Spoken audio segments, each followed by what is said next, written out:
Good afternoon, Mr. President. State of the Nation address guard of honor thunder.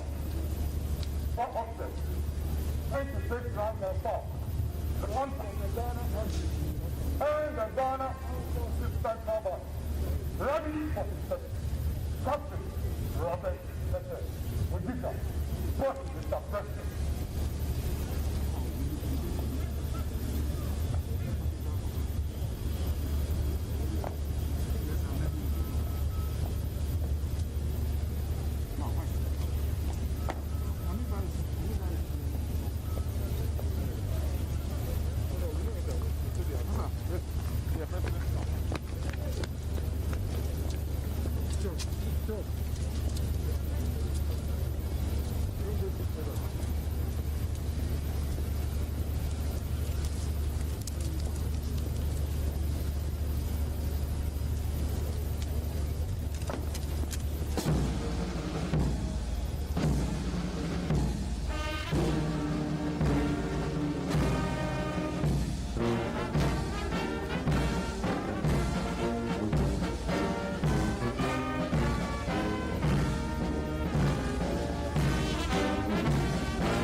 Mr. President, Inspector Moa, and I have your permission to carry on, Mr. President.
Honorable members, order, order, order.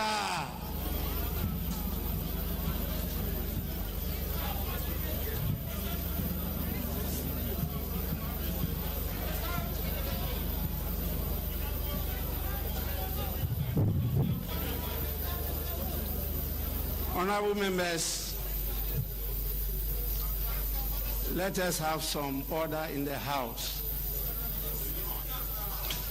The House is privileged to have the presence of His Excellency Nana Addo Akufo-Addo, President of the Republic of Ghana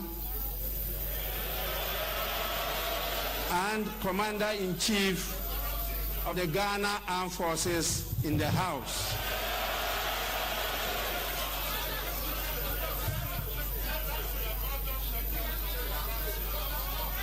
His Excellency the President is here in accordance with Article 67 of the Constitution of the Republic of Ghana to deliver a message on the state of the nation to this honorable House.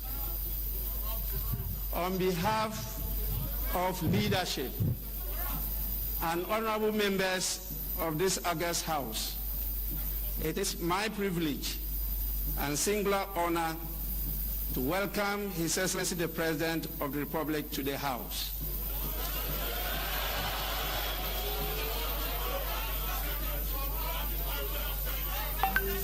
Honorable members, order. Honorable members, you are addressing the Speaker.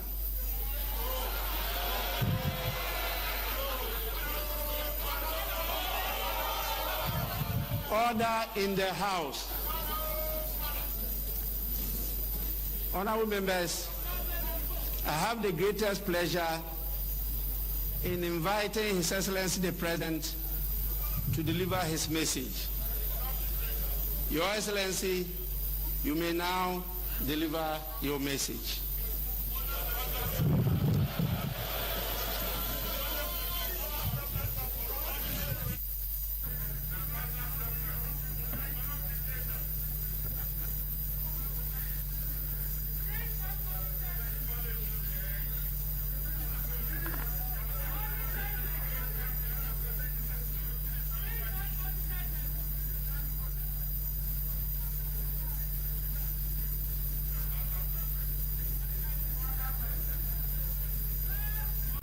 Mr. Speaker, it is always good to be back in Parliament and to discharge the duty in accordance with Article 67 of the Constitution of delivering to the House a message on the state of the nation. I am particularly delighted as this message is the first of my second term. The validity of which was unanimously upheld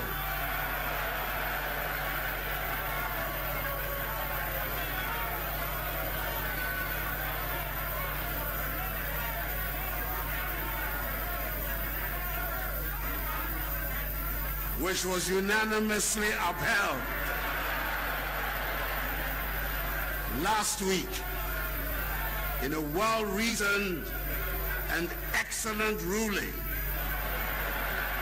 by a 7-member panel of the Supreme Court, presided over by the Chief Justice on 4th March 2021. In accordance with protocol and convention, it is good to see that First Lady Rebecca Akufo-Addo, Vice President Mahamudu Bawumia, Second Lady Samira Bawumia, the spouse of Mr. Speaker, Chief Justice Enin Yabua, and Justices of the Supreme Court,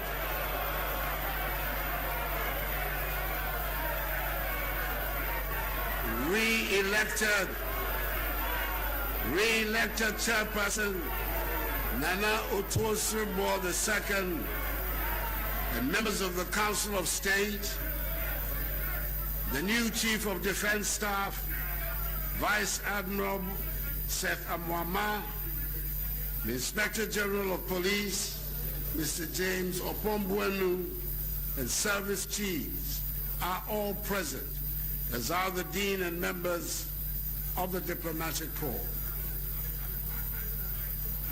Let me use this opportunity to congratulate once again the Speaker of Parliament, the Right Honorable Alban Kingsford Sumani Bagban, on becoming Speaker of the 8th Parliament.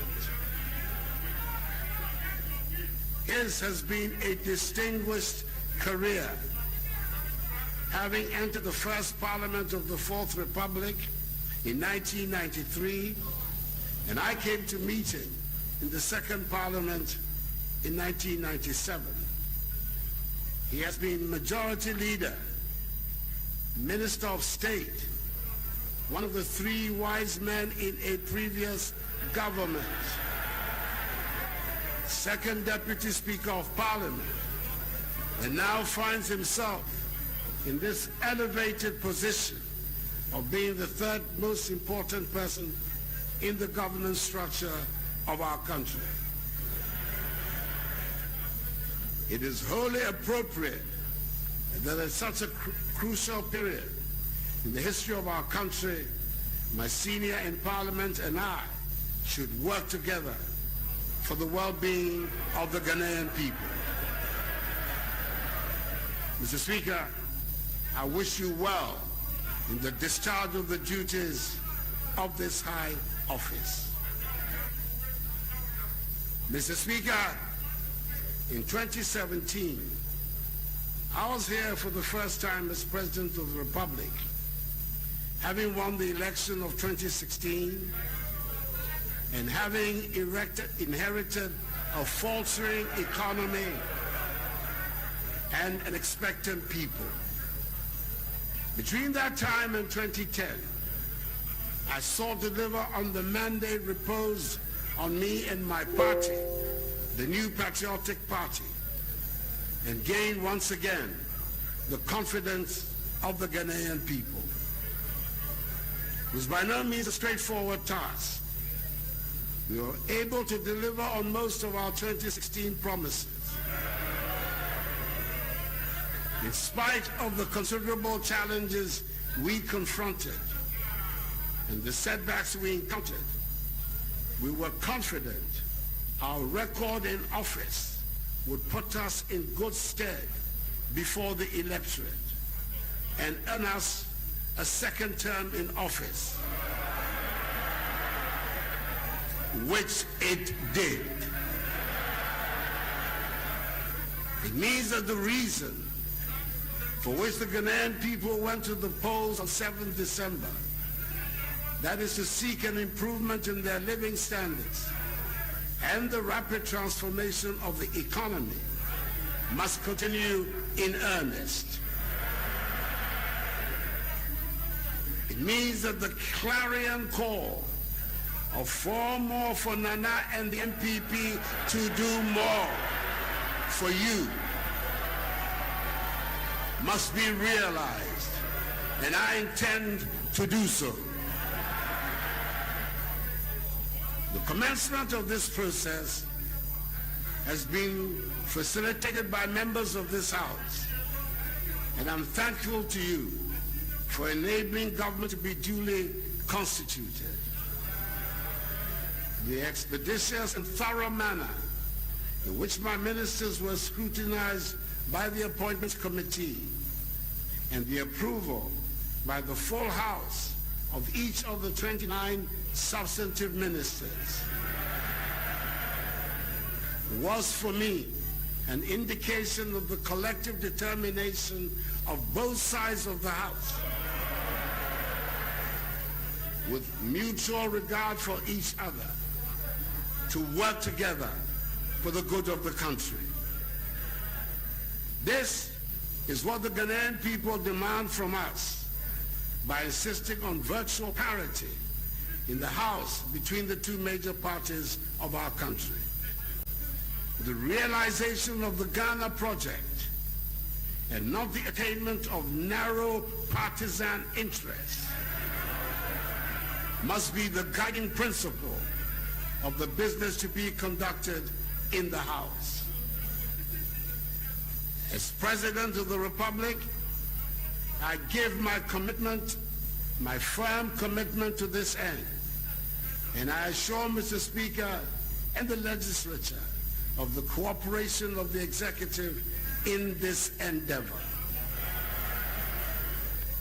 As I indicated in my acceptance speech on the night of 9th December 2020, now is the time for each and every one of us, irrespective of our political affiliations, to unite, join hands, stand shoulder to shoulder, and work hard to place Ghana where she deserves to be. Mr. Speaker, in the face of a global pandemic that has ravaged lives and livelihoods in all parts of the world, we cannot afford to pursue interests that will leave our nation and its citizens the poorer for it. COVID-19 has impacted heavily on economic activities, created uncertainty, weakened global growth conditions, whilst putting undue strain on already weak and fragile health systems, particularly in developing countries.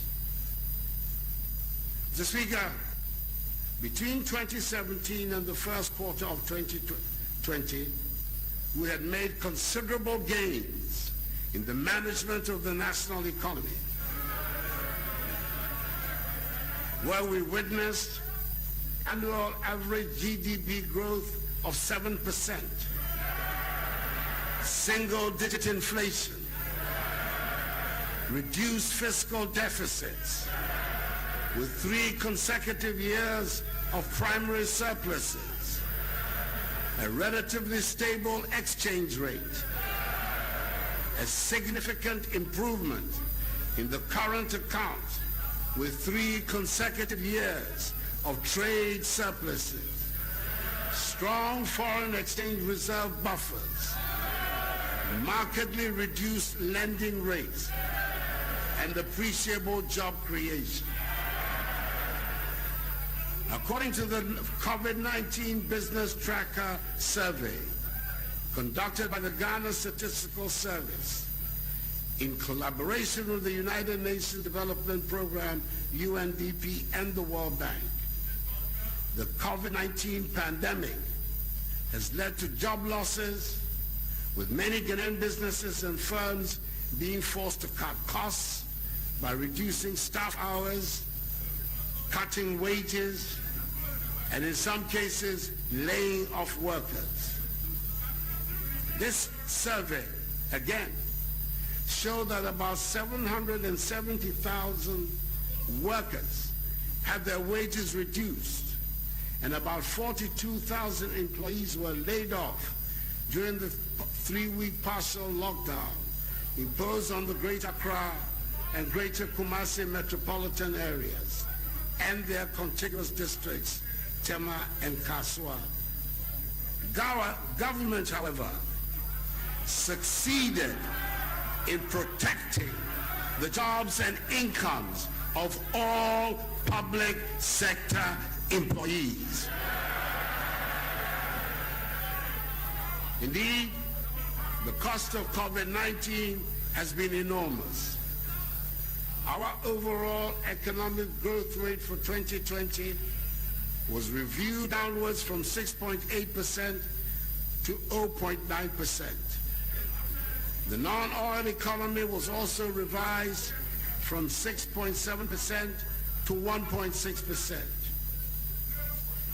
Revenue shortfall was estimated at 13.5 billion cedis, with additional expenditures related to stemming the tide of COVID-19 estimated at 11.8 billion cedis, with a combined effect amounting to 25.3 billion cedis, or 6.6% of GDP.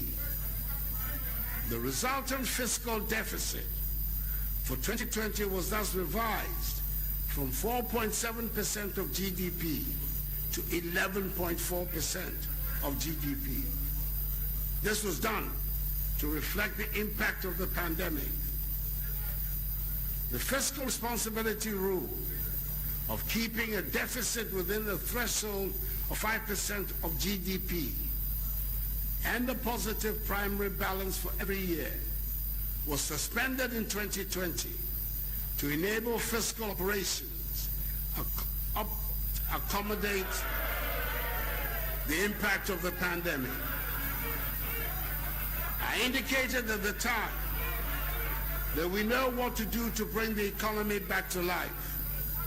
What we do not know how to do is to bring people back to life. That is why government did not hesitate to institute measures to protect the lives and livelihoods of Ghanaians, even if it was to the temporary detriment of our much sought after fiscal stability.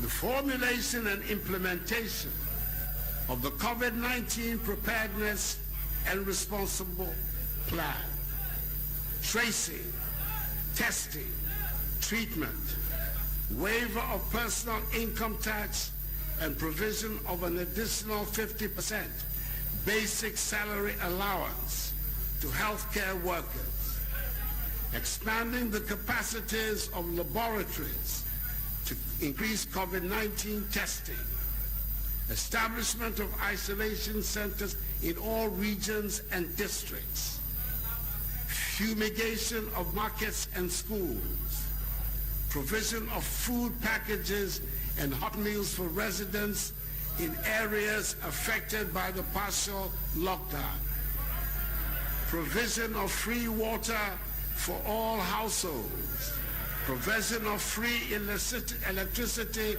for lifeline consumers, and a 50% discount for all other consumers, reduction in the communication service tax from 9% to 5%, the institution of a 750 million CD loan facility for micro, small, and medium enterprises through the Cab Bus initiative, and the provision of a 2 billion CD guarantee facility to support large businesses such as schools and pharmaceutical companies are amongst the several measures put in place by government to cushion Ghanaians from the impact of the pandemic.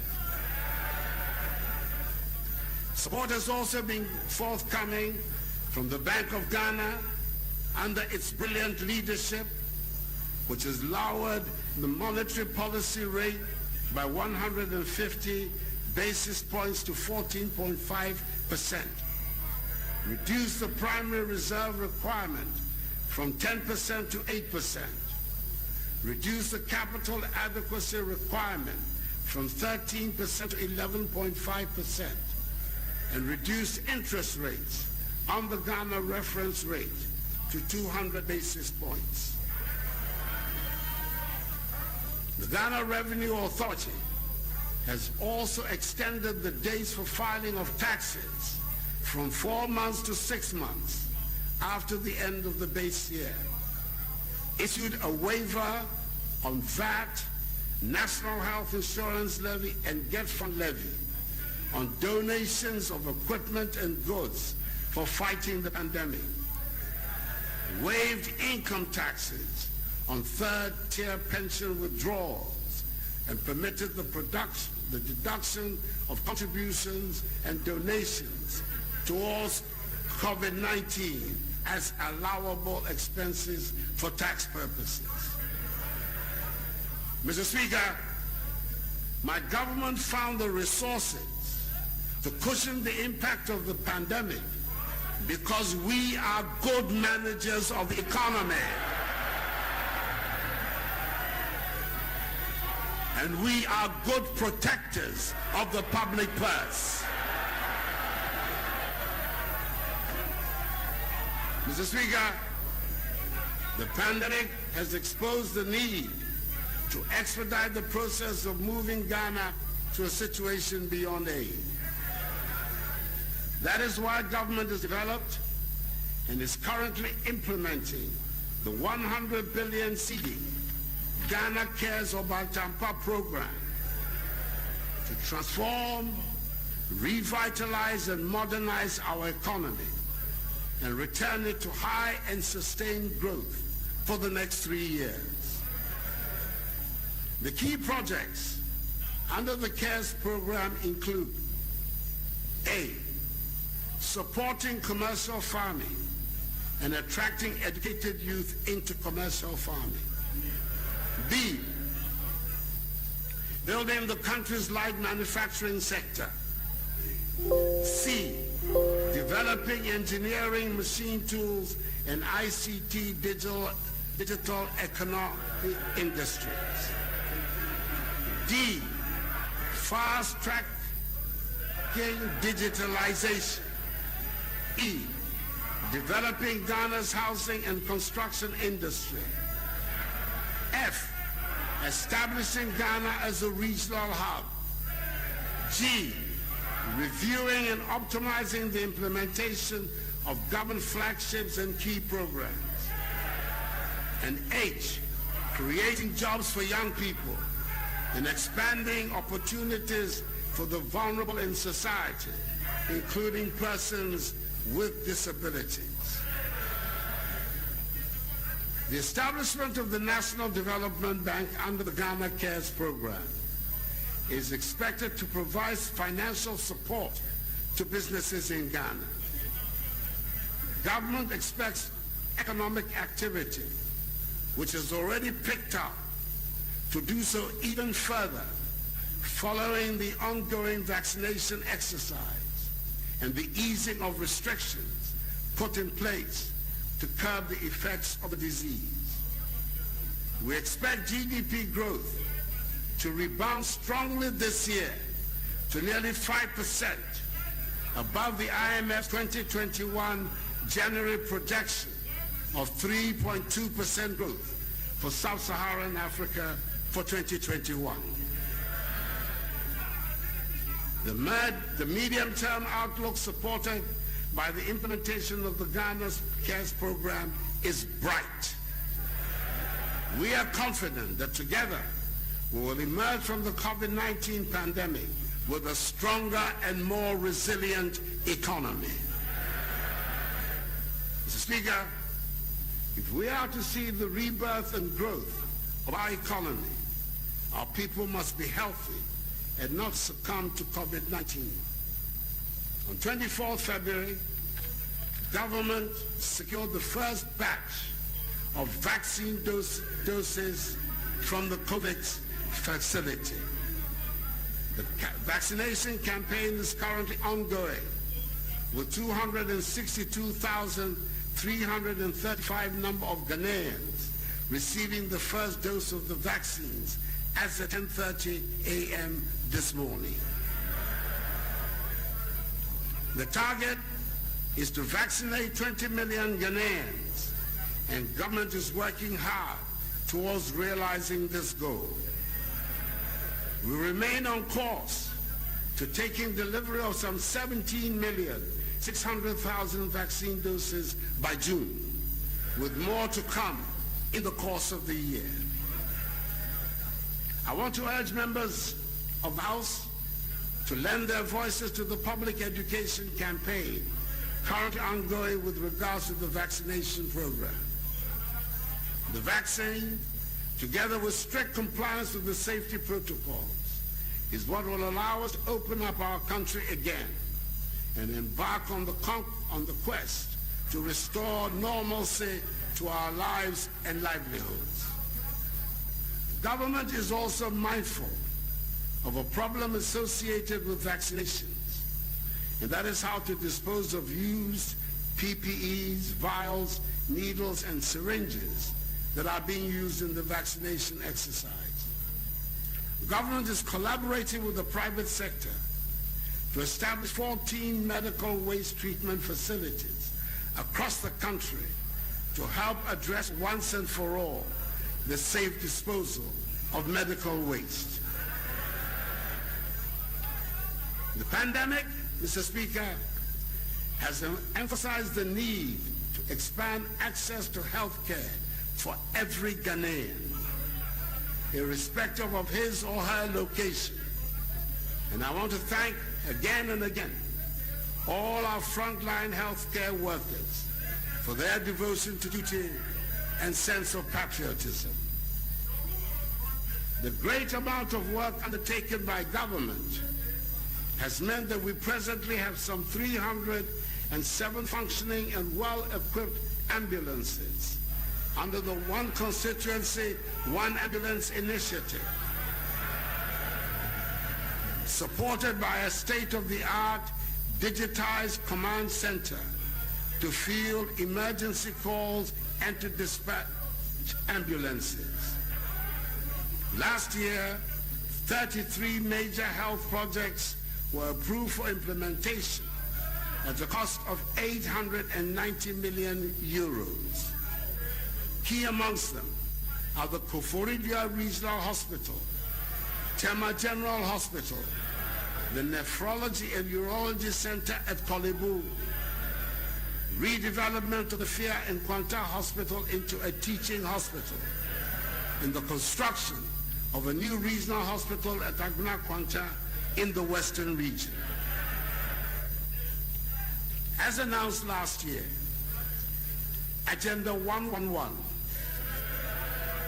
which will see to the construction of 100-bed district hospitals in 101 districts with no hospitals, 7 regional hospitals for the new regions, including one for the Western region, the construction of 2 new psychiatric hospitals for the Middle Belt and Northern Belt, respectively, and the rehabilitation of Enfia the Kwanta Hospital in the Western region is on course. Construction of some of these hospitals has commenced and will continue without interruption. Agenda 111, the largest ever investment in healthcare infrastructure in our history, is part of a massive vision for Ghana's healthcare sector, the realization of which will lead to Ghana becoming a center of medical excellence and a destination for medical tourism, and will also see us achieve the following. Each of the 16 regional hospitals will be designated as a center of excellence in the different specialties of medicine.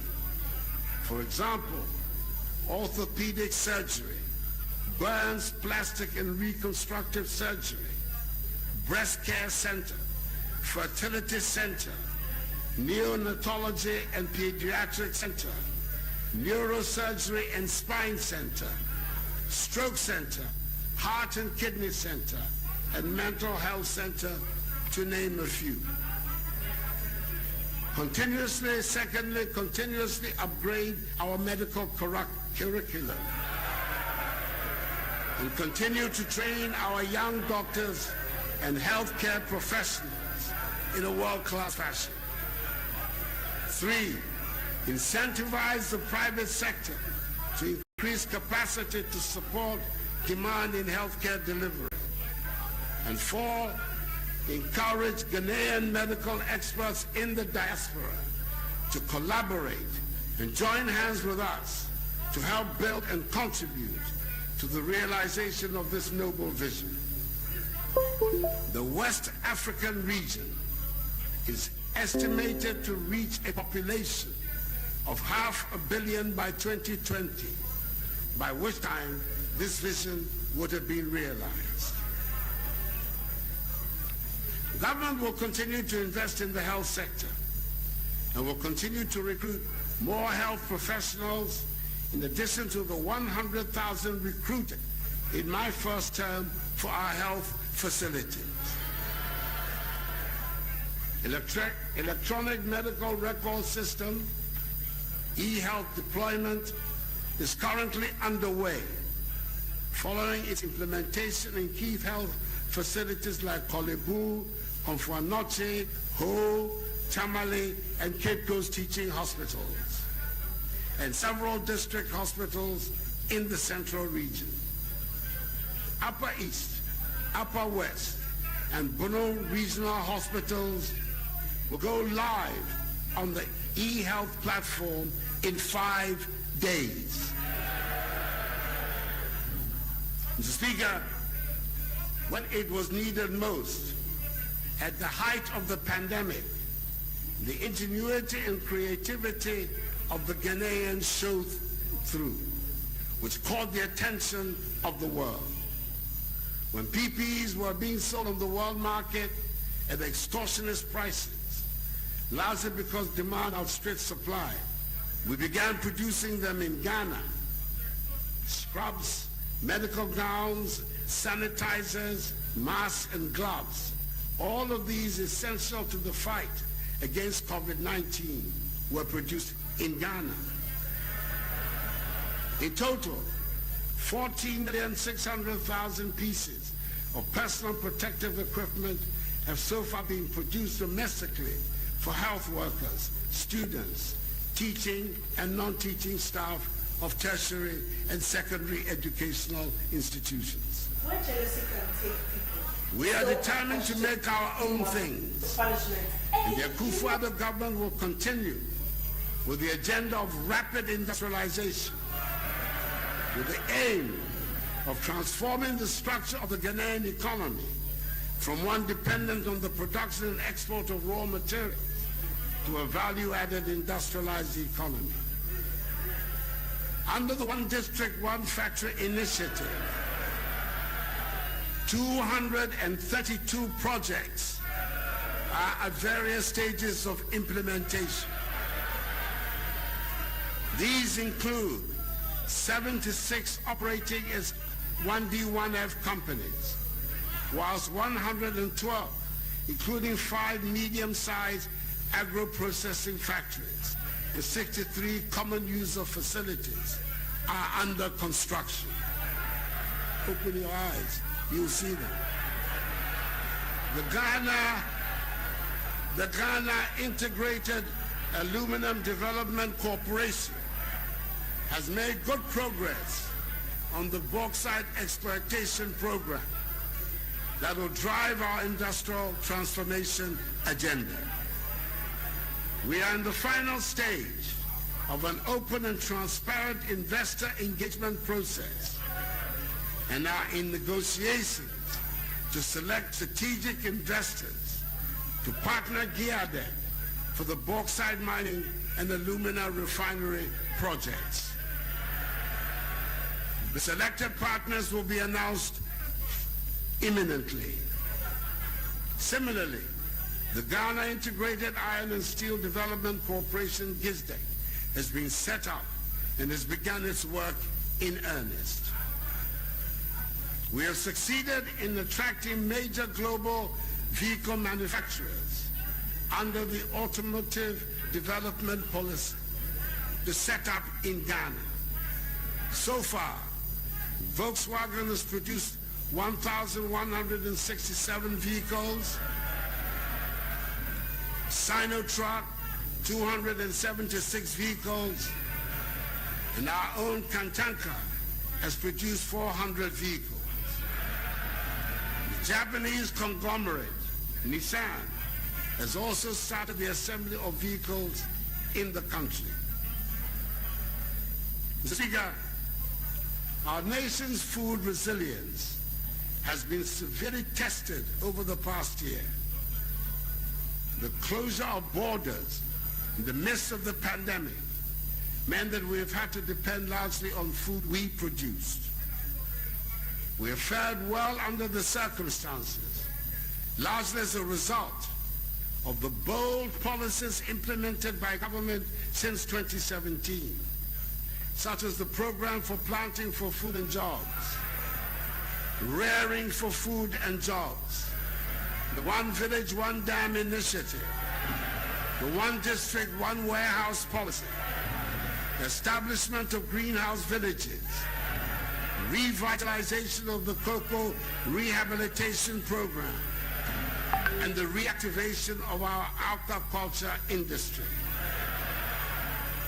I'm happy to inform the House that during this period of the pandemic, we have experienced no food shortages in this country.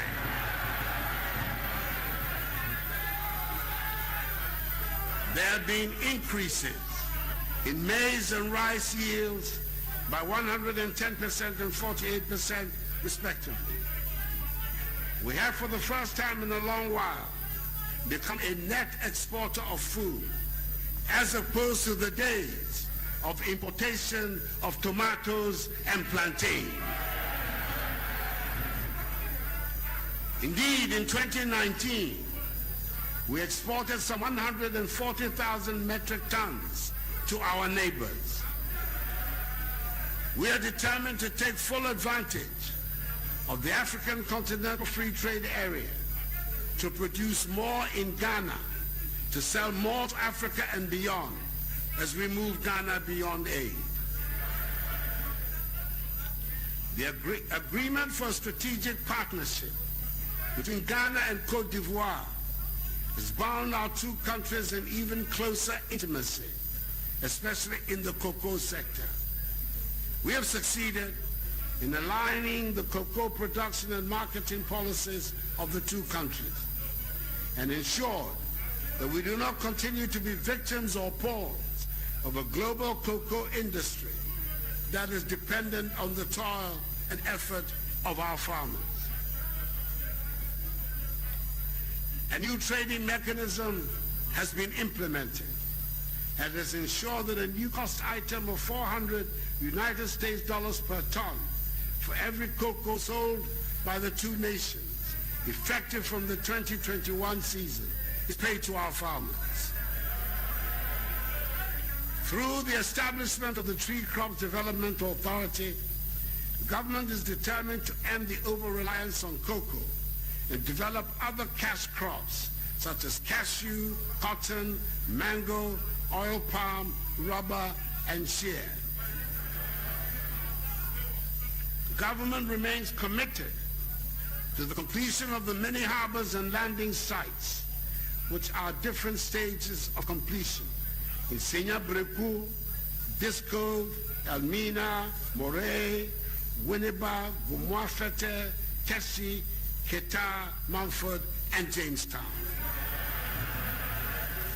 Mr. Speaker, I am passionate about the education of every child in Ghana, because education opens doors. That is why one of my biggest concerns during this pandemic has been to safeguard the education of our children. All over the world, governments were forced to shut down schools as we did. However, we took steps to ensure that the education of our children was not truncated. Last year, bold and responsible decisions made it possible for JHS3 and SHS3 students to take their final examinations. And final year university students graduated. Currently, all our children from kindergarten to university are in school, studying in conditions of safety. This has taken place despite the outcry and opposition of some. I am required to provide leadership,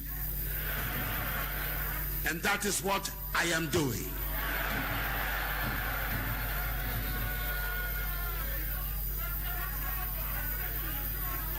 Government, through the Ministries of Education and Health, is doing all it can to ensure that the future of our children is not jeopardized by the pandemic. In 2020, the first batch of free SHS students wrote their WATC successfully. Results of the 2020 WATC indicates that more than 50% of candidates who sat the examination obtained A1 to C6 in all core subjects. This was an impressive WATC performance, with over 60% of candidates scoring between A1 and C6 in their best 6 subjects, including English and mathematics, which qualifies them for tertiary education. Mr. Speaker, 64 years after independence, we still do not have the critical mass of tertiary education graduates that is required for our socio-economic transformation. Currently, Ghana's gross tertiary enrollment ratio stands at 18.8%, which, albeit very low, is still one of the highest in Africa. We must therefore introduce measures to increase consciously the proportion of our population with relevant tertiary education to accelerate the transformation of our country. Our target is to increase the ratio from the current 18.8% to 40% by 2030, focusing on science, technology, engineering, and mathematics, STEM-related fields, with emphasis on engineering. This will be achieved by significantly increasing enrollment in existing public and private universities and through the establishment of an open university. We expect record numbers of enrollment over the next 4 years. Accordingly, we will fulfill our campaign manifesto promise by removing the guarantor requirement that makes it difficult for most students to apply for loans through the Student Loans Trust Fund program. As part of our commitment to the advancement of STEM, government will continue with the development of 20 STEM centers at 8 model sites, senior high schools across the country. These institutions will be fitted with state-of-the-art equipment and laboratories, which will facilitate teaching and learning in all areas, including artificial intelligence and robotics. Mr. Speaker, I want to thank this august House for passing the Education Regulatory Bodies Act 2020, Act 1023. The passage of this act has established the Commission for Technical Vocational Education and Training, CTVET, and the TVET service. All these will help to streamline delivery of TVET and avoid overlaps and duplication. We're also building 32 TVET institutions across the country to augment existing infrastructure for effective TVET delivery. In line with our commitment to address the issue of youth in unemployment through TVET, government will commence the implementation of the Ghana Jobs and Skills Project this year. The project seeks to expedite the development of competency-based training curricula on the National TVET Qualification Framework for 100 trades, professions from Level 1 National Proficiency to Level 5 Higher National Diplomacy, as well as training some 25,000 beneficiaries and provide entrepreneurial support to about 50,000 individuals. It will also seek to implement the Ghana Labor Market Information System and upgrade of district public employment centers and services. A key objective of our effort to improve quality education and ensure that our students become globally competitive is to maintain the integrity of our examinations and assessment. In connection with this, government, working through WAEC, will introduce new measures to curb examination leakages and malpractices. I acknowledge that the teacher is at the center of every reform in the field of education. Prioritizing the welfare of teachers remains a key objective of government. After the restoration of teacher training allowances, government is now paying professional allowances to both teaching and non-teaching staff.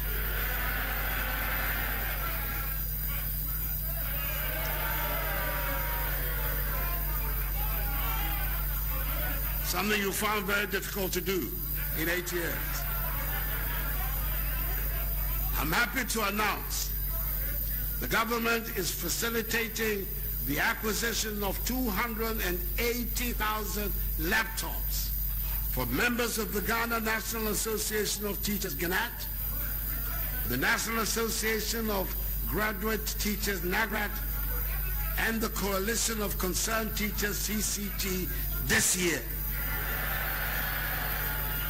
Moving forward, the Minister for Education will soon detail an action plan for the implementation of the National Teacher Policy. Government has also introduced several interventions at the high school level. Some of these are the 198 million CD Academic Intervention Support Program dedicated for extra classes for students in SHS. Implementation of free internet connectivity for secondary school. Full absorption of BEC registration fee for all students in public junior high school from 2017 till date. And full absorption of WACC registration for students, which started last year.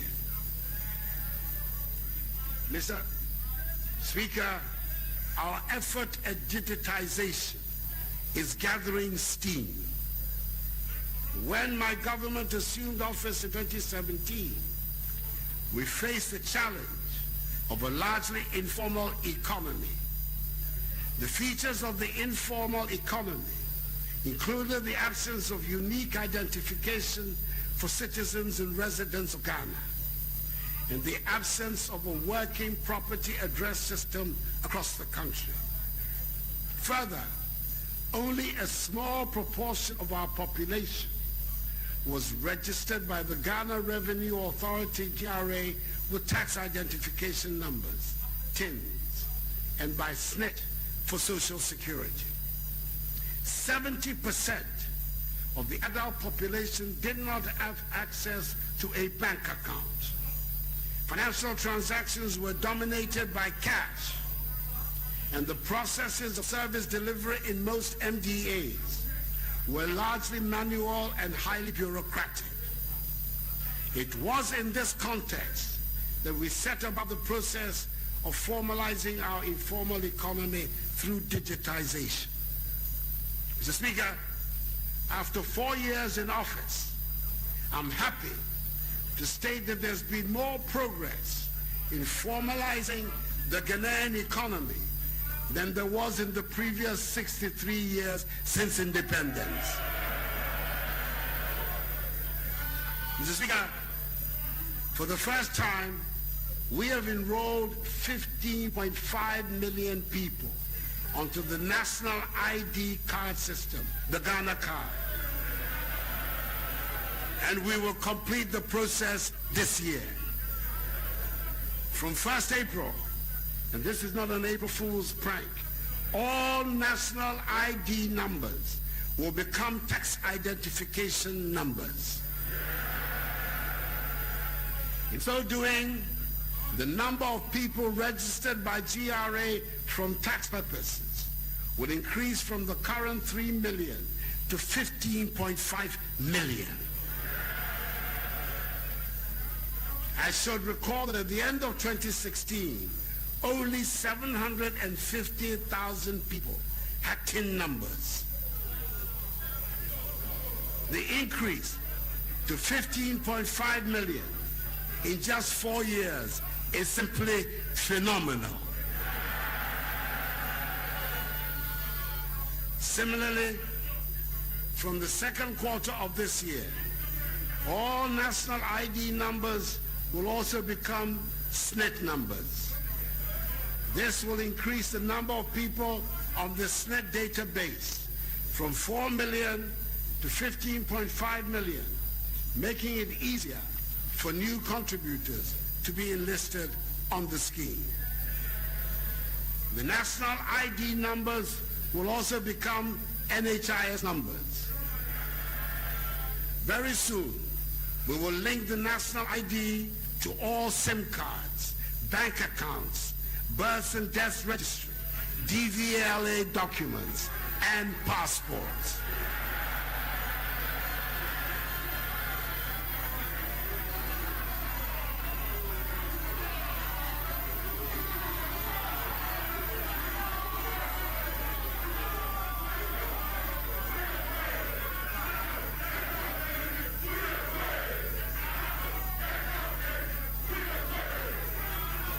Mr. Speaker, for the first time, through the implementation of the digital property addressing system, every location in Ghana has a digital address.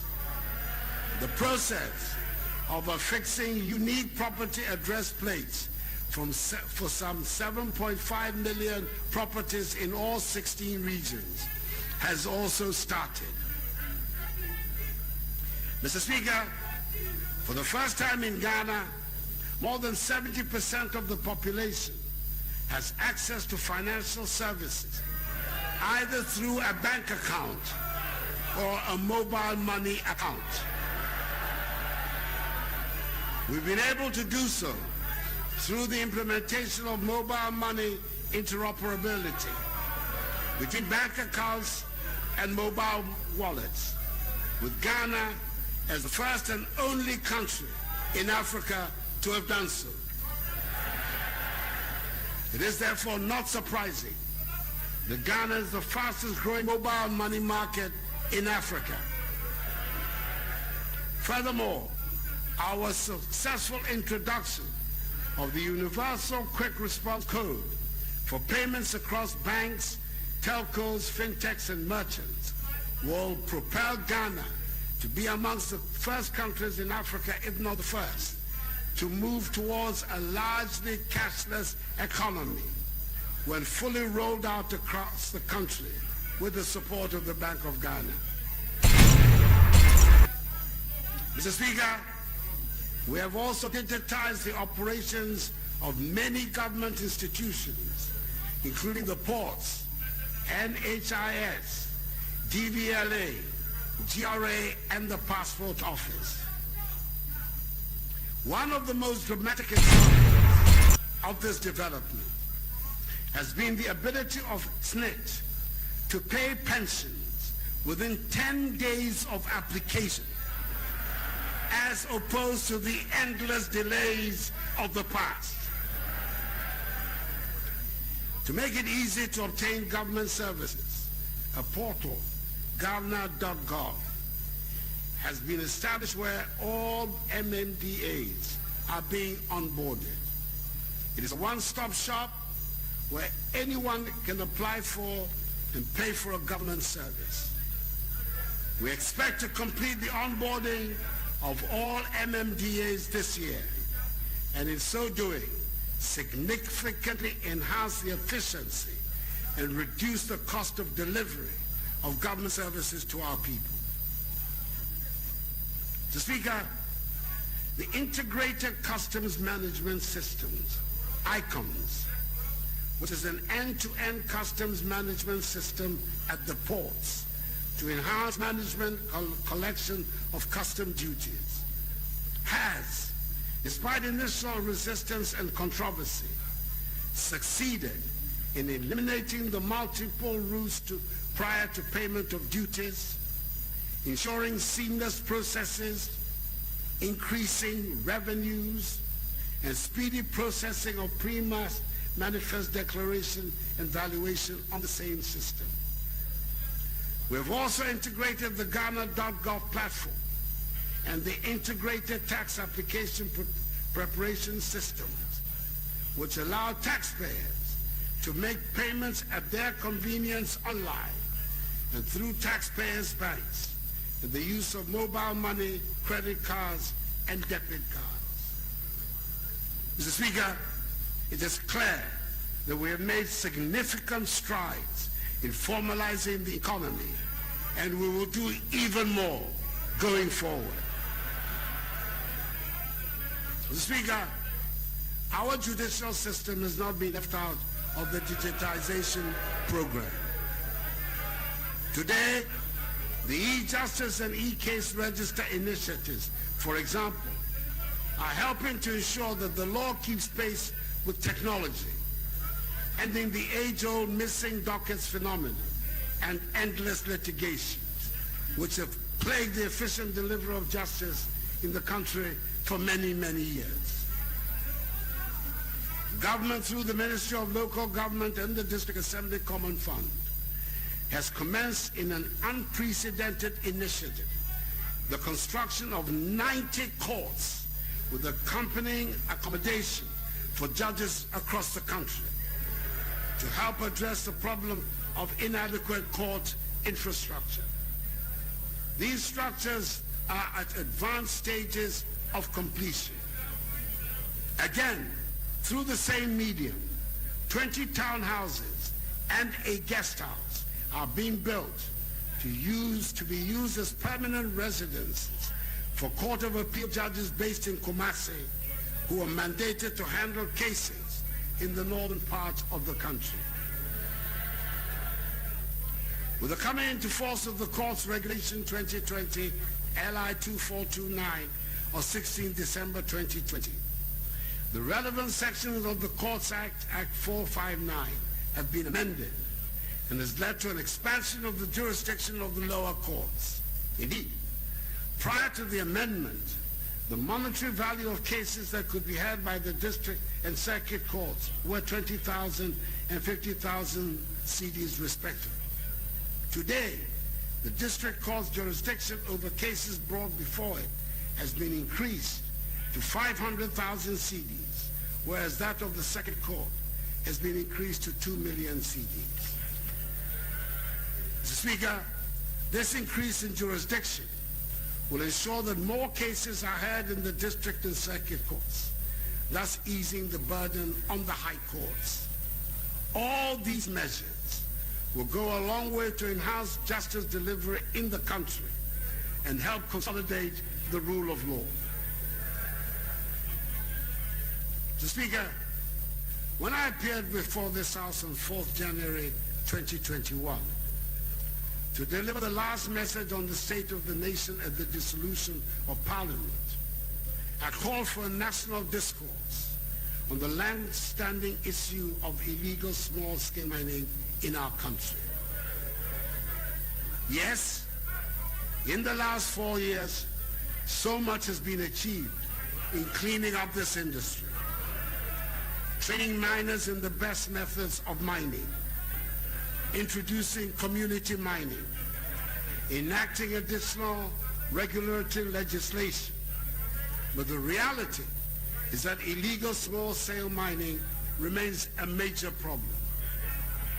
I am confident that the new energetic Minister for Lands and Natural Resources and a Member of Parliament for Damango constituency, the Honorable Samuel Abujinapo, will rapidly facilitate the holding of this national dialogue and will work to build on the progress of his predecessors by enhancing regulation of this sector, which should be anchored on the protection of the environment and on community mining.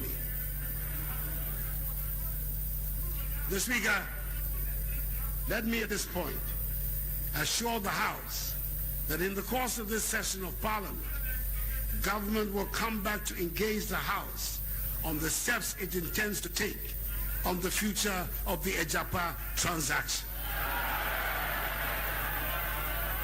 Mr. Speaker, land administration continues to be bedeviled with apparently intractable challenges. This year, government intends to roll out a program for the digitization of all land records for purposes of ensuring effective land administration. Aggressive afforestation will be pursued in the course of the year with the expected launch of a Green Ghana project, which will see the mobilization of Ghanaians in all fields of endeavor to participate in a nationwide tree planting exercise.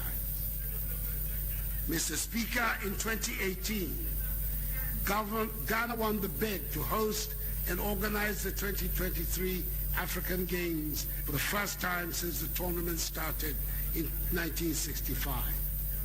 A 9-member local organizing committee has been constituted and inaugurated to handle the technical and events aspects of the 2023 Africa Games.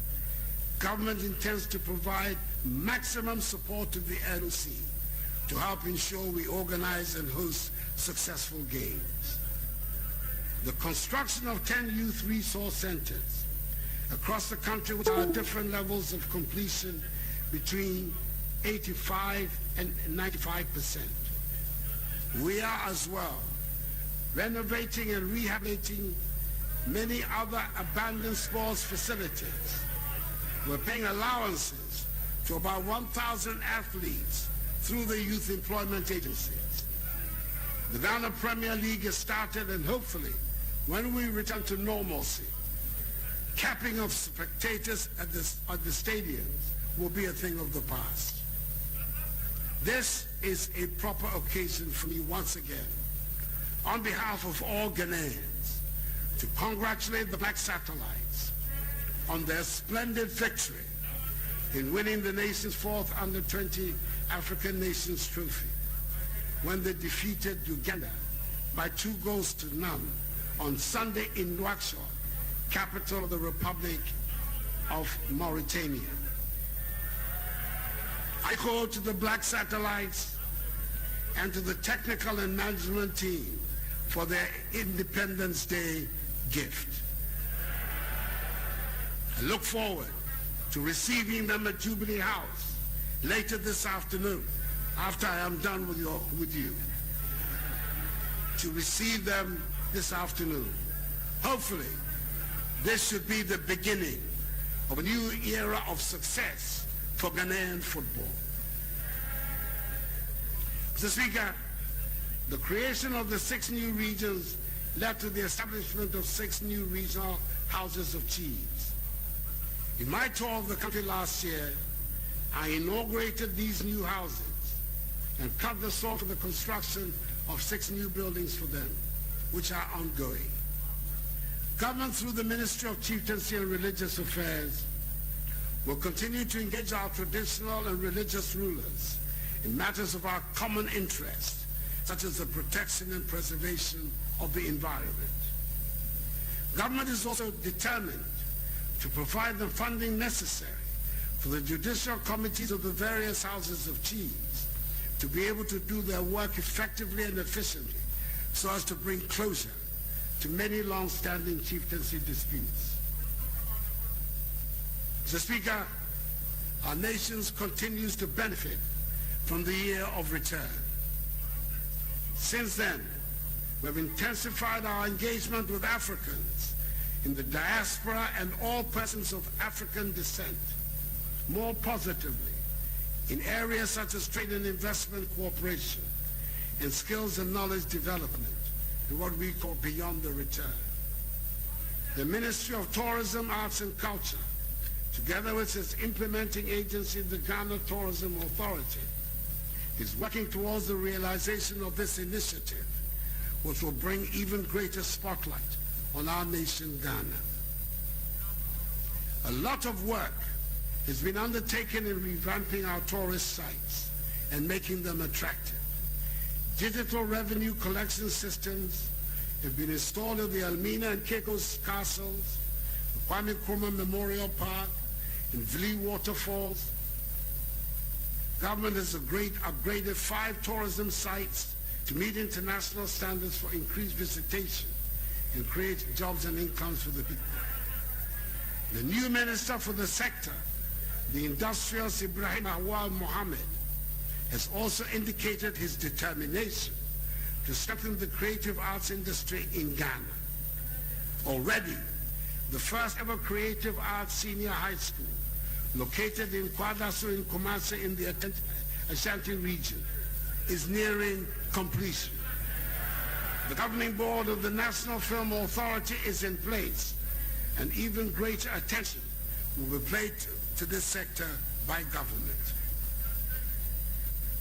Mr. Speaker, our quest to ensure an improved sanitation system across the country was bolstered last year by the commencement of construction of 16 integrated recycling and solid waste processing facilities.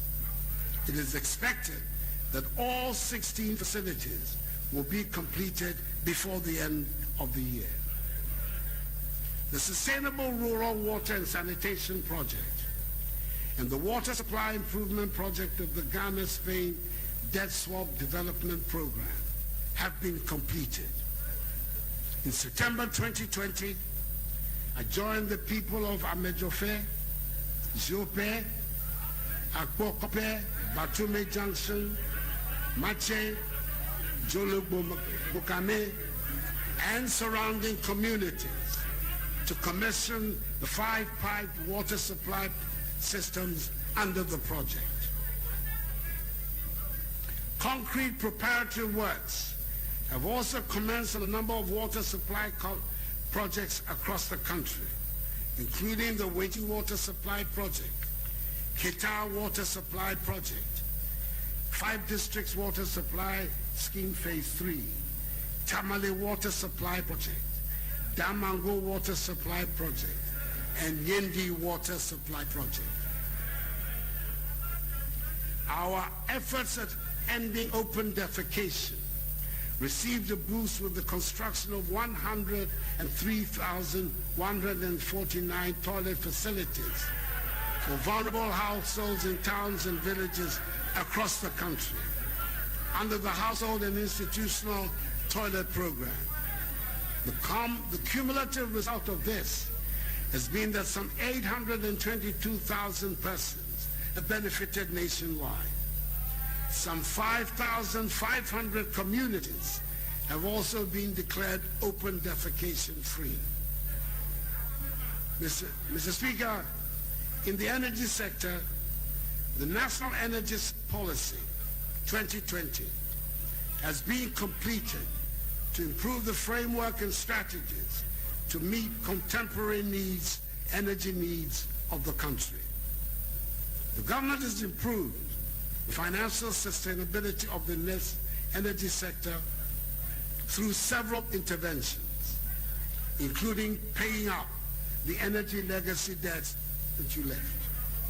Furthermore, negotiations with independent power producers, the terms of whose contracts entail substantial financial charges on the state, are ongoing and should be completed by the end of the year. This should result in a more affordable cost of power for the Ghanaian people. Under the National Electrification Scheme, a total of 1,436 communities have been connected to the national grid, which has increased the national electricity access rate to 85.17% as of October 2020. My ambition is that by the end of my term, the figure will be 100%. The Ghana National Petroleum Corporation has accelerated petroleum exploration activities in the inland Voltaigne Basin. It has successfully acquired and processed 2,538 line kilometers of 2D seismic data, analyzed 1,537 geochemical samples, and established a working petroleum system. A gas processing plant terrain is being constructed in the western region to complement the Atuabo gas processing plant so as to increase dry gas delivery for power and non-power users. The Takoradi portion of the Takoradi-Tema Interconnection Project, TTIP, has been completed with an increased capacity of gas exports from Takoradi to Tema through the West African Gas Pipeline. GNPC and its private sector partners have advanced the work on the Tema LNG project, Sub-Saharan Africa's first LNG regasification terminal, which is expected to come on stream in the course of the year to improve gas supply reliability for power and non-power industrial applications. The facility will also become a hub of regional energy security, ensuring low-cost fuel for both Ghana and her partners in the ECOWAS community. Mr. Speaker, at the beginning of my first term of office in 2017, government outlined its social development goals to include the promotion of gender equity and equality, survival and development of children, as well as the harmonization of social protection interventions and programs to contribute to the development of our nation. I'm pleased to inform the House that in the course of this session of Parliament, the new Minister for Gender, Children and Social Protection, the Honorable Sarah Addo Safo, MP, Member of Parliament for Domi Kwabenya, will resubmit to the House the Affirmative Action Bill. Our mothers, wives, sisters, and daughters are looking up to us. Indeed, it will make our society the richer. And I'm appealing to the House on both sides to make one big effort to ensure its enactment. The Livelihood Empowerment Against Poverty program, LEAP, has increased the number of pay points from 7,200 to 14,300 in order to make it easy for beneficiaries to access their grants.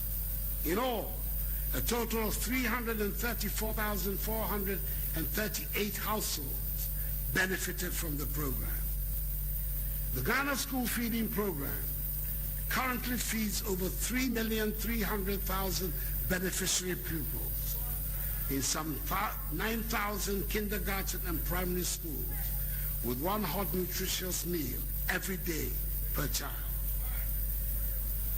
Mr. Speaker, our commitment to the development of inner cities and Zongo communities is unwavering. Projects such as the construction of classroom blocks, astroturfs, establishment of ICT centers, installation of street lights, entrepreneurial and vocational skills training, supporting needy students, and the rehabilitation of access roads and drains have been undertaken. Another key policy initiative has been the reintroduction of the Arabic Instructors Program. The Zongo Coders Program and Start Hub program are initiatives meant to redirect the energies of young men and women of Zongo communities into productive ICT ventures. So far, several hundred young men and women have been trained under these programs. Mr. Speaker, activities of the then Ministry of Special Development initiatives, like those of the Inner City and Zongo Ministry, have been brought under the ambit of the presidency. The record of work undertaken in the ministry was remarkable. 568 units of 10-seater community water closets, 42 warehouses, 427 dams, 40 rural markets, 20 fully equipped community clinics, 307 fully equipped ambulances. Mr. Speaker, in the area of coastal management, we continue to improve the resilience of the country's coastline against tidal wave erosion that poses a significant threat to lives, livelihood, and properties of the people living along the coastline. Consequently, we've implemented a number of coastal protection works at Abuazi, Nkuntompo, Ajua, Blekusu, Elmina, Dansoman, Amanfu, Kuma, Dix Cove, Axim, Cape Coast, Commander, Adamabo, and Ningo Pram, which protect in all a total stretch of some 54 kilometers and at our various stages of completion. Government has also implemented the National Food Flood Control Program with the overall goal of reducing the incidence of flooding across the country. The construction of the multi-purpose Pualugu Dam project is aimed at mitigating the regular floods that occur in the White Volta Basin, covering parts of the Upper East and Northeast regions. Preparatory activities started in 2020 and will be completed by the first half of this year, with actual construction commencing in the second half of this year. Commissioning is expected in 2025. It is the single largest investment in the northern part of Ghana made by any government. Once completed, it will add 60 megawatts of hydropower and 50 megawatts of solar power to the national grid, thereby improving the quality of power supply in the northern part of Ghana. The 25,000 hectare irrigation scheme will be bigger than the total size of all irrigated projects implemented in the country since independence, and will boost food production in the northern part of Ghana, thereby boosting economic development in northern Ghana and creating jobs for the youth. Mr. Speaker, another important infrastructure development is the construction of the Buankra Inland Port, which will transform totally inland trade and ease the movement of goods and services, especially for traders as well as for persons in our landlocked neighbors. The Korean contractors are due to start work any moment from now. Under housing, Mr. Speaker, the Government of Ghana Affordable Housing Program, which seeks to increase access to safe, secure, adequate, and affordable housing units across the country, is also continuing in earnest.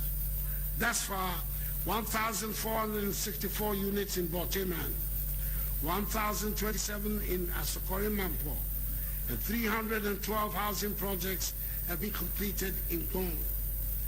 The Komar, Kuforidua, Tamale, and Wa housing projects have been handed over to the State Housing Company Limited for completion. Speaker, it is my intention to place special emphasis on resolving the problems of the housing sector in the country, because tackling the housing deficit is long overdue. Mr. Speaker, one of the ministries created in my first term as president was the Ministry of Railways Development, and the benefits of its creation are as showing. Government is mobilizing some $2 billion towards the development of railway infrastructure and services.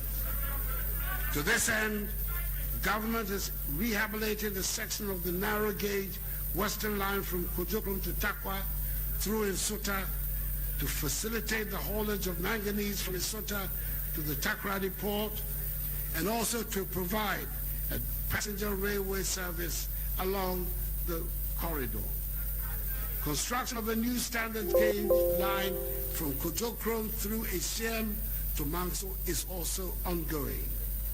A €500 million contract has been signed for the construction of a standard gauge railway line from Manso to Huni Valley, a contract which includes the conversion of the narrow gauge tracks between Takoradi and Sekondi to standard gauge, and the development of standard gauge tracks from the Takoradi station to the Takoradi port for efficient and effective access for cargo handling.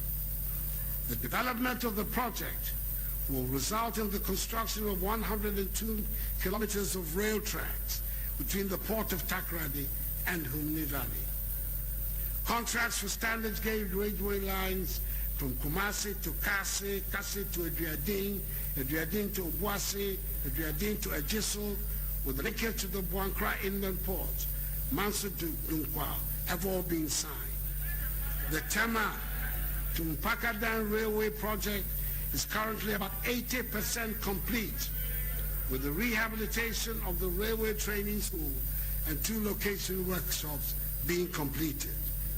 The Ghana School of Railways and Infrastructure Development, a school under the George Grant University of Mines and Technology, has matriculated its first batch of students and will begin awarding certificates and diplomas in engineering and other related courses. Mr. Speaker, in my inaugural address, I declared 2021 as the second year of roads. This declaration is intended to continue to prioritize road construction so that road projects that started under the Sino-Hydro facility will be completed, as well as interchanges that are at various stages of completion. Specific details of the road projects are going to be outlined in the budget that will be read on Friday. Mr. Speaker, government has granted policy approval for the establishment of a national flag carrier, a home-based airline with strategic partner participation. The House will be duly informed on developments in this area. Construction of the second and third phases of the Kumasi Airport, the second phase of Tamale Airport, and the rehabilitation of the Sunyani Airport are all proceeding satisfactorily. A decision on the siting of the proposed airport and the central and western regions is imminent. Mr. Speaker, in order to revive the fortunes of the Metro Mass public transport system, government has provided a total of 100 new intercity buses for Metro Mass Transit Limited, and additional 100 buses for the Intercity STC Coaches Limited. The construction of a new dedicated container terminal at the Tema Port is ongoing, and 3 out of the 4 berths have been completed to facilitate maritime and inland waterways transportation. The development of a multi-purpose container terminal at the Takoradi Port is progressing. Removal of tree stumps along the navigable pathway at the Dambai to Dambai Overbank, Yeji Mankango and Yeji Awojepo has been completed to improve the safety of navigation and reduce significantly accidents on the Volta Lake. The construction of ferry landing sites along the Volta Lake at Dambai and Dambai Overbank is 68% complete, whilst that of Yeji, Mankango and Agodeke is 46% complete. In total, 7 rescue and high-speed patrol boats have been procured by the Ghana Maritime Authority and deployed into service to improve safety and security of our maritime domain and inland waterways. Mr. Speaker, our security services have been retooled and re-equipped substantially under this administration. Indeed, the first 4 units of 4-story blocks of 16 flats under the barracks regeneration project have been commissioned, and the remaining part of a 42-bedroom self-contained accommodation units for the 6th Battalion of Infantry and Airborne Force in Tamale have also been completed. pickups, SUVs, trucks, high occupancy buses, ambulances, and armored personnel carriers have been added to the inventory of the armed forces over the period, as well as the imminent completion of a forward operating base at Ezimlibo in the Jomoro district of the Western region.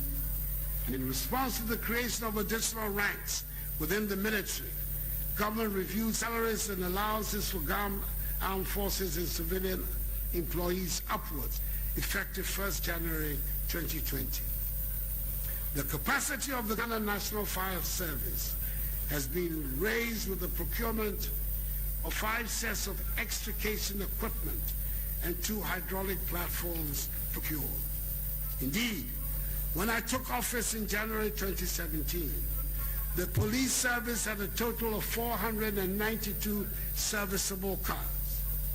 Government has since then procured for the police 735 additional vehicles, including 15 operational buses, a feat unprecedented in the history of the service. 320 housing units are being constructed at National Police Training School to reduce the accommodation deficits of the service. Modern communication equipment and fragmentation project jackets have been procured and delivered to the service to protect officers and ensure effective policing. The construction of hangars at the police depot, Accra, for 4 helicopters already procured for the Ghana Police Service is 95% complete. An air wing unit has been established by the Ghana Police Service, and 6 police pilots have been trained and passed out to man the wing. A new K9 unit has been established with 30 dogs and 30 police officers. The Criminal Investigation Department has been equipped with a digital forensics laboratory, and for the first time in the history of the department, crime officers are given a monthly allowance to support their investigations. We're retooling the CID Forensic Science Lab. The CID building has also now become disability friendly, and there's continuing training of CID officers. 84 apartment units are being constructed at Odoko in Accra for the immigration services, and they are 98% complete, and their completion will help reduce the accommodation challenges faced by officers and men of the immigration service. Government is also constructing an 800 inmate capacity remand prison at Isawam, which is 60% complete. Its purpose is to reduce further overcrowding in prisons, as remand prisoners will now be kept separately from the convict population.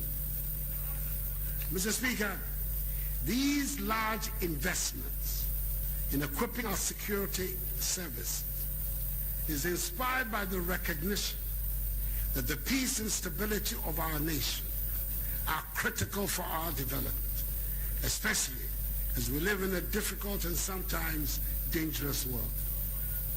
Mr. Speaker, amongst the milestones of our international relations, I've been reappointed chairman of the authority of ECOWAS for a second term. Under my leadership and in collaboration with colleagues in the region, we have restored peace and political stability to Mali through a landmark transitional arrangement which brought under control a period of bloodshed and uncertainty, and which has committed itself to a roadmap for a peaceful democratic outcome from the tradition. In addition to strengthening and cooperation and deepening bilateral and multilateral trade and economic ties with host countries, it is exciting to note that presidential visits overseas have yielded significant dividends. The re-establishment of the Economic Trade and Investment Bureau of the Ministry has enabled the position of the Ministry of Foreign Affairs as a strategic partner to help facilitate domestic and foreign investments in the country. Indeed, Ghana Investment Promotion Center has reported today a surge in foreign direct investment into our country of 2.1 billion United States dollars in 2020, compared to 1.1 billion the previous year, representing a more than 90% increase. Mr. Speaker, the sum total of all of this is that in spite of the ravages of the pandemic, our nation is still very much in rude health and remains very attractive to investors. Yes, we're reeling from the effects of COVID-19, but I am confident that with the progress of the vaccination program, we will recover quickly and work towards putting our nation back onto the path of progress and prosperity. We're building a more inclusive society, and soon things will work for all in Ghana. And then we will fulfill our true potential as the Black Star of Africa. Crucial to achieving this vision is my uncompromising commitment to strengthening the institutions of our democracy and managing public resources with integrity, fairness, openness, and accountability.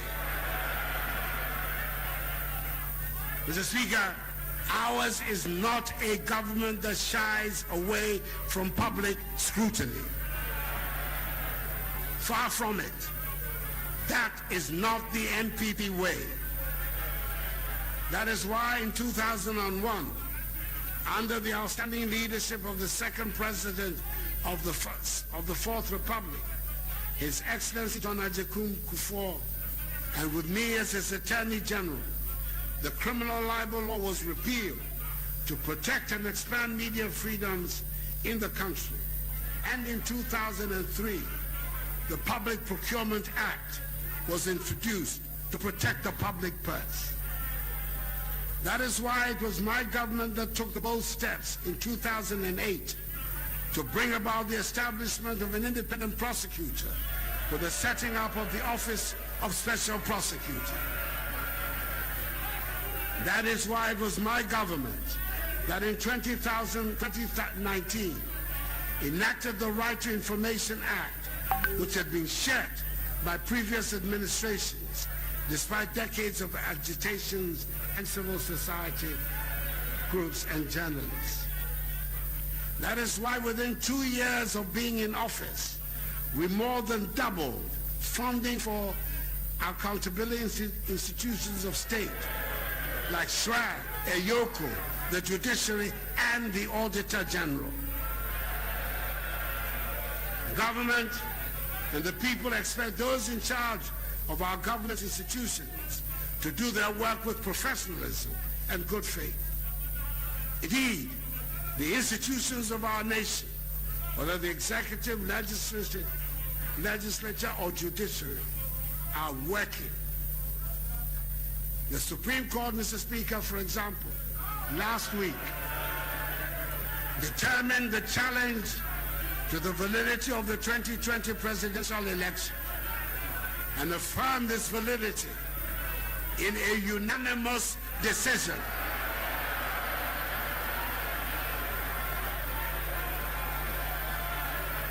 Not 5-4, not 5-4, unanimous.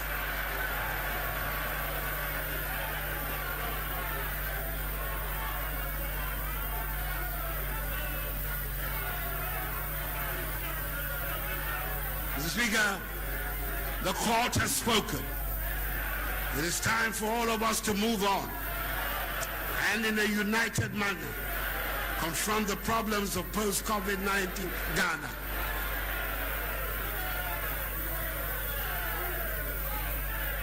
Let me, in conclusion, Mr. Speaker, recall the following statement I made in my very first message on the state of the nation, on the Ghana I hoped to help construct. A statement which is at the heart of everything government has sought to do since I took office in 2017.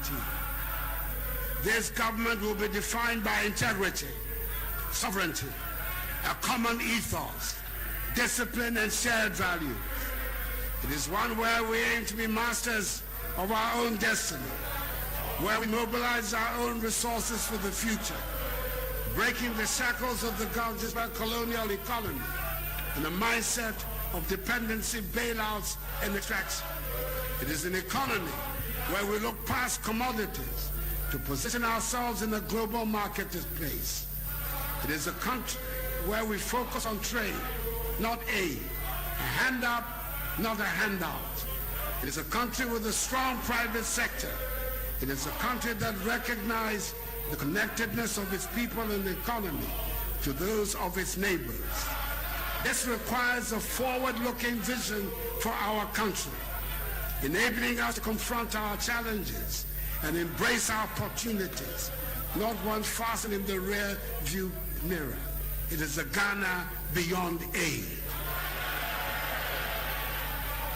Mr. Speaker, I remain wholly committed to the fulfillment of this vision. May God bless us all and our homeland Ghana and make her great and strong. Thank you.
Honorable members, order, order, order.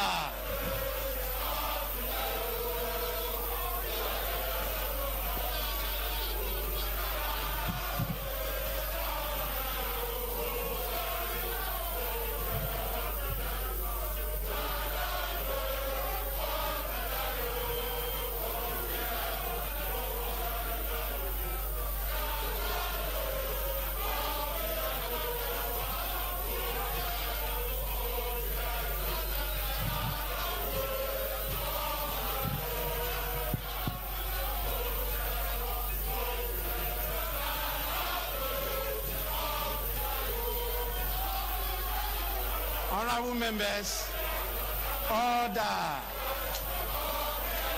order.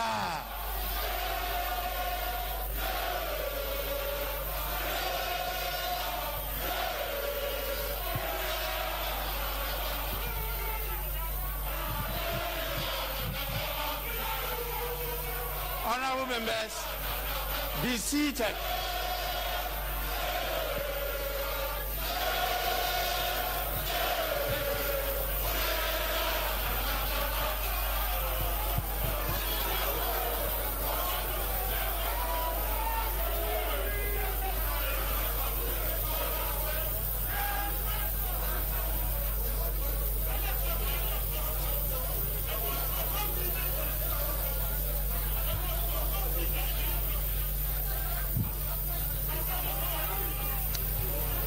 Honorable members,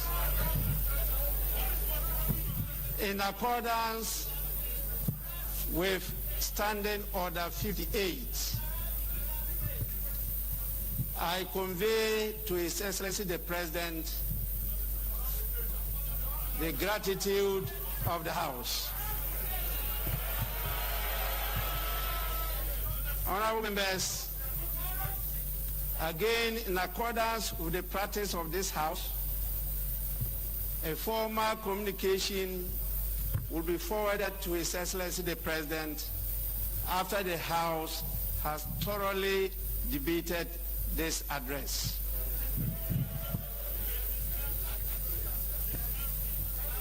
Honorable members, we have a lot of distinguished personalities who have come to grace the occasion. I'll now have the list with me. Honorable members, permit me to recognize the presence of the following dignitaries in the House. His Excellency Alhaji Dr. Mahmudu Bawumia, the Vice President of the Republic, is here with us for this special event. His Lordship Justice Enim Yebua,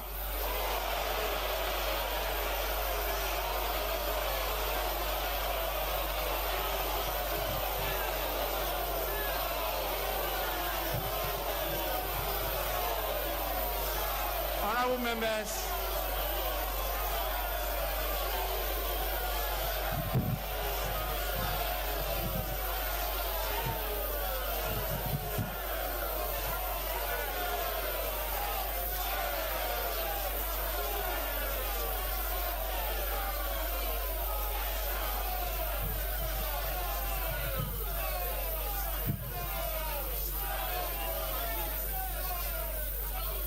honorable members, I take it again. His Lordship Justice Enim Yebua, the Chief Justice of the Republic, is also here with us.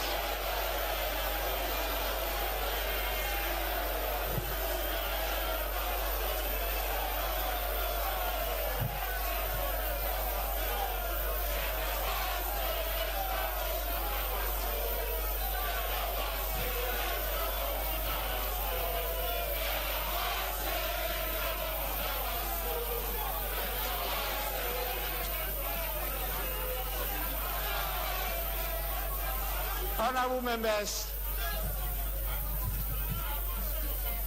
I also will want to welcome and appreciate the presence of Her Excellency Mrs. Rebecca Na Okwako Akufo-Addo, the First Lady of the Republic of Ghana. Also, Her Excellency Hajia Mrs. Sabira Ramadan Bawumia,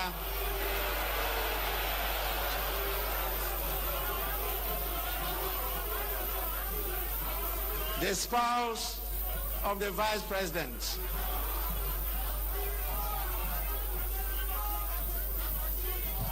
The last but not the least,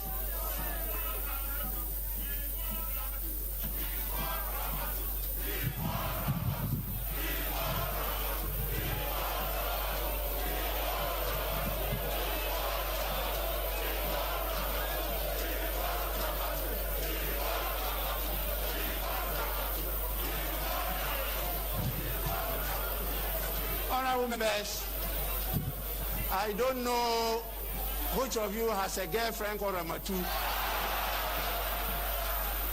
but we don't have any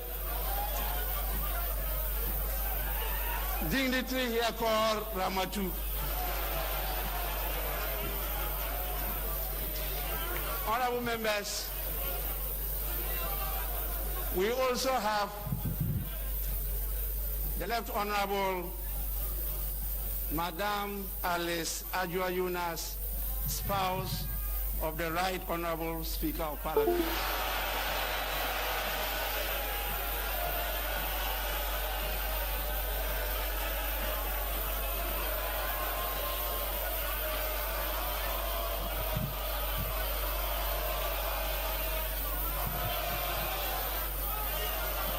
Honorable members, Apart from this, we have a list of dignitaries, including former Member of Parliament, now the Chief of Staff, Honorable Frema Osei Opare. We have the Right Honorable Professor Aaron Michael Okwe, former Speaker of Parliament.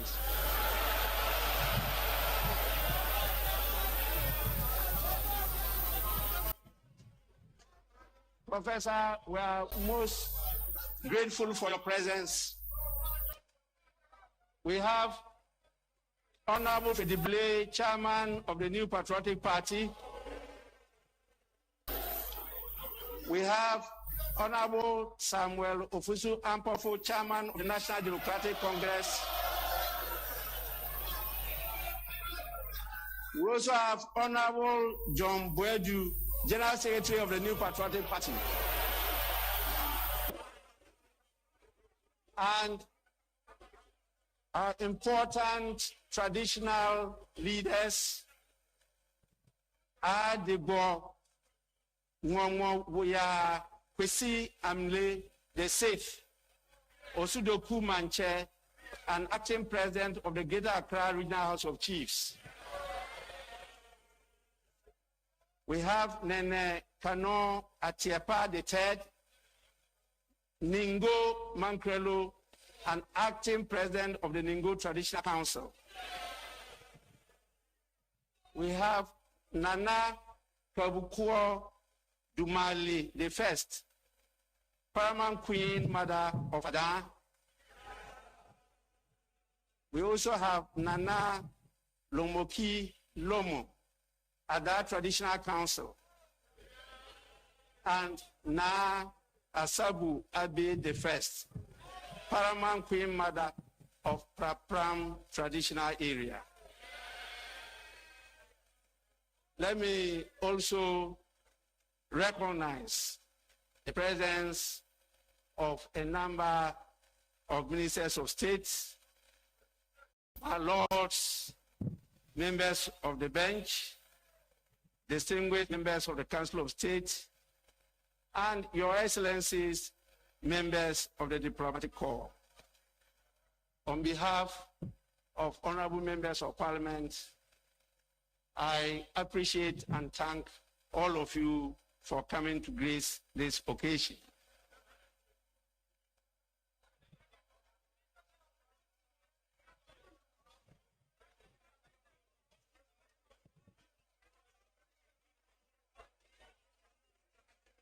Honorable members,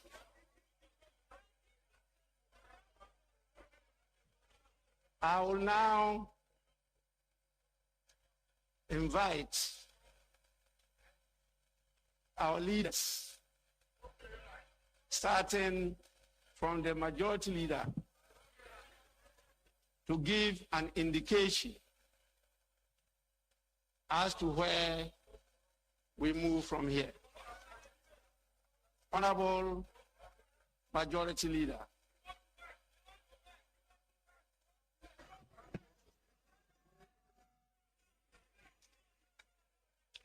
Mr. Speaker, the President of the Republic has this afternoon, pursuant to Article 67 of the 1992 Republican Constitution, delivered to this House a message on the state of the nation. Mr. Speaker, it's intended for us to begin the debate on the message beginning tomorrow. As we indicated to ourselves, we have just 2 days to do this.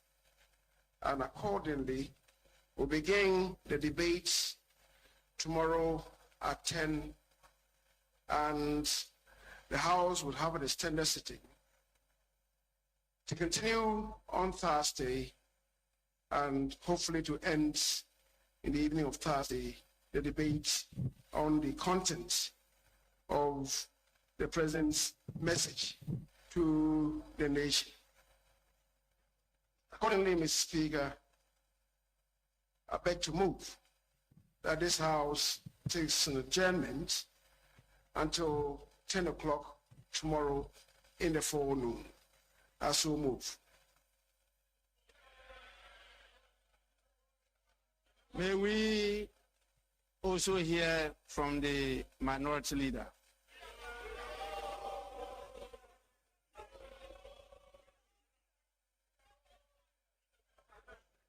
Mr. Speaker,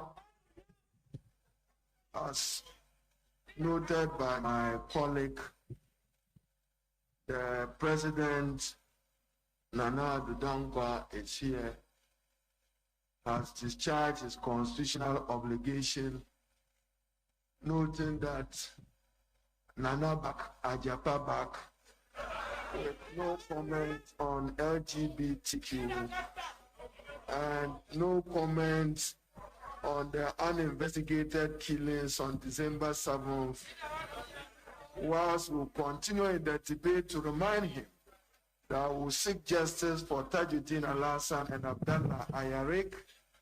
Mr. Speaker, what is interesting is that we will debate the state of the nation and we will debate the present record. But today, interestingly, he is silent on our national debt. 4 years ago, he said, I inherited this debt. What is the state of our national debt? With this, Mr. Speaker, my thought is a simple one, is to second the motion for adjournment. But as he himself said, he contributed to enhancing media freedom with the repeal of the criminal libel law. But under his watch, freedom of expression have been fettered and hampered with the closure of FM stations that are NBC Pro. I beg to second the motion, Mr.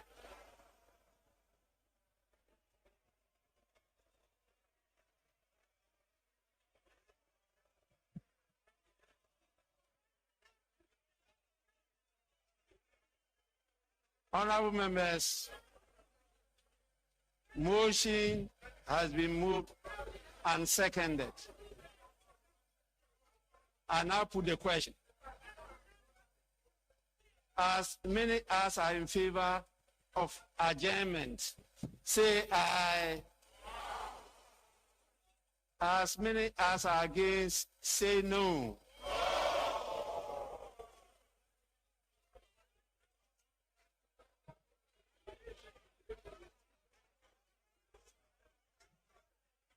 Honorable members, I think the ayes have it.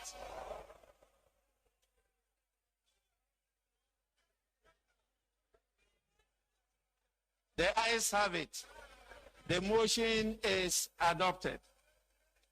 The House is accordingly adjourned till Wednesday, 10th March 2021 at 10 o'clock in the forenoon.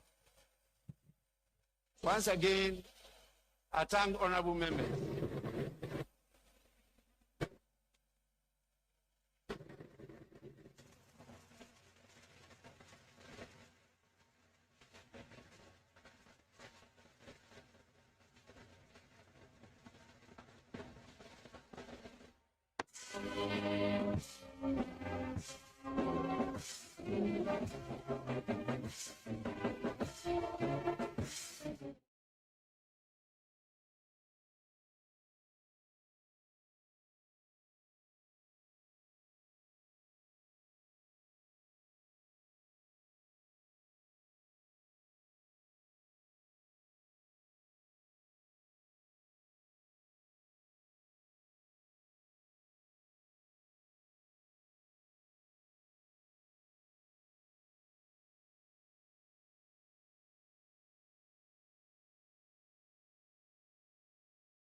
Honorable members, we shall remain in our positions while His Excellency the President and his entourage go to sign the document.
Members and invited guests are to remain in their positions while His Excellency the President goes to sign our visitors' book. Please, let's be in our positions, please.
Still with us.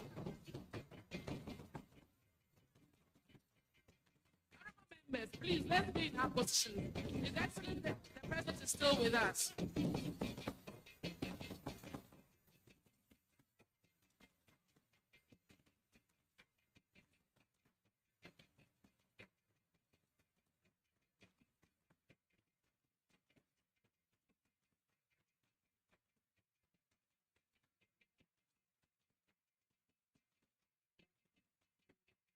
Members, His Excellency the President of the Fourth Republic, Nana Addo Akufo-Addo.